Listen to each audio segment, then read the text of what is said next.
বাংলাদেশের তিস্তা নদী দিয়ে চলমান উত্তেজনা নতুন মাত্রা পেয়েছে যখন ভারত সরকার হঠাৎ করে তিস্তার পানি ছাড়ার সিদ্ধান্ত নিল। এই সিদ্ধান্তকে কেন্দ্র করে তিস্তা পাড়ের মানুষদের মধ্যে উদ্বেগের সৃষ্টি হয়েছে। বিশেষ করে কৃষকদের জন্য এটি এক বড় সমস্যা হয়ে দাঁড়িয়েছে। ভারতের এই পদক্ষেপের পিছনে অনেকেই কৌশল বা রাজনৈতিক উদ্দেশ্য দেখছেন, যা তিস্তা পাড়ের আসন্ন আন্দোলন বা অবস্থান কর্মসূচি বানচালের চেষ্টা হতে পারে। তিস্তা নদী একটি গুরুত্বপূর্ণ আন্তর্জাতিক নদী যা বাংলাদেশের উত্তরাঞ্চলে প্রবাহিত। ভারতের সিকিম ও পশ্চিমবঙ্গ রাজ্যের মাধ্যমে প্রবাহিত হওয়া এই নদীটি বাংলাদেশের জন্য অত্যন্ত গুরুত্বপূর্ণ, কারণ এটি কৃষিকাজের জন্য পানি সরবরাহ করে থাকে। তবে দীর্ঘদিন ধরে ভারত এবং বাংলাদেশের মধ্যে তিস্তার পানি ভাগাভাগি নিয়ে মতবিরোধ রয়েছে এবং এ বিষয়ে একটি স্থায়ী চুক্তি প্রক্রিয়া এখনো সম্পন্ন হয়নি। তবে এবারের পানি ছাড়ার ঘটনায় তিস্তা পাড়ের কৃষকরা উদ্বিগ্ন। শনিবার বিকেল ৩টা থেকে তিস্তা ব্যারাজ পয়েন্টে পানির প্রবাহ বৃদ্ধি পেতে শুরু করে এবং সন্ধ্যা ৬টায় এটি ৫০.১০ সেন্টিমিটার রেকর্ড করা হয়, যা স্বাভাবিকের চেয়ে বেশি।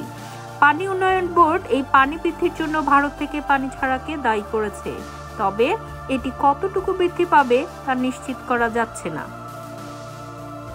পানি বৃদ্ধির ফলে তিস্তা পাড়ের কৃষকরা আশঙ্কা করছেন, বিশেষ করে যারা জেগে ওঠা বালুচরে ফসল উৎপাদন করছেন তাদের ফসল তলিয়ে যেতে পারে। রসুন, পেঁয়াজ, মিষ্টি কুমড়া, ডাল, বাদাম সহ নানা ফসলের ক্ষতির আশঙ্কা জাগিয়েছে। এমন পরিস্থিতিতে তিস্তা নদী রক্ষা আন্দোলন ও তিস্তা পাড়ের মানুষের পক্ষ থেকে ১৭-১৮ ফেব্রুয়ারি ৪৮ ঘন্টা অবস্থান কর্মসূচি ঘোষণা করা হয়েছে।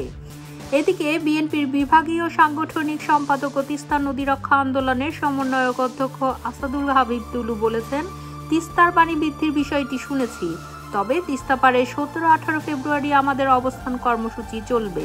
তিনি আরো বলেন, ভারতের পানি ছাড়ার সিদ্ধান্তকে আন্দোলনকে ঠেকানোর একটি পদক্ষেপ হিসেবে দেখছেন। এ ঘটনায় রাজনৈতিক বিশ্লেষকদের মধ্যে বিভিন্ন মতামত উঠছে। কিছু বিশেষজ্ঞ মনে করছেন, ভারত তিস্তার পানি ছাড়ার মাধ্যমে বাংলাদেশে এক ধরনের রাজনৈতিক চাপ তৈরি করতে পারে, বিশেষত যখন তিস্তা পাড়ের মানুষ বড় আন্দোলন করার প্রস্তুতি নিচ্ছিল। অন্যদিকে ভারতীয় কর্তৃপক্ষ দাবি করেছে যে এটি একটি রুটিন পানি সরবরাহের অংশ এবং তাদের অভ্যন্তরীণ ব্যবস্থাপনায় এটি সিদ্ধান্ত হিসেবে নেওয়া হয়েছে। এছাড়া পানি বৃদ্ধি ও তিস্তার পানি ভাগাভাগির ব্যাপারে এখনো কোনো স্থায়ী চুক্তি না হওয়ায় বিষয়টি আরও জটিল হয়ে উঠেছে। বিশেষ করে তিস্তা নদী নিয়ে বাংলাদেশের কৃষকরা দিনের পর দিন প্রতিকূল পরিস্থিতির মুখোমুখি হচ্ছেন এবং এটি তাদের জন্য বড় একটা চ্যালেঞ্জ হয়ে দাঁড়িয়েছে। এই নতুন পরিস্থিতিতে তিস্তা পাড়ের আন্দোলন আরও তীব্র হতে পারে এবং সরকারের পক্ষ থেকে শিগগিরই কোনো সিদ্ধান্ত আসবে কিনা তা এখনো অনিশ্চিত।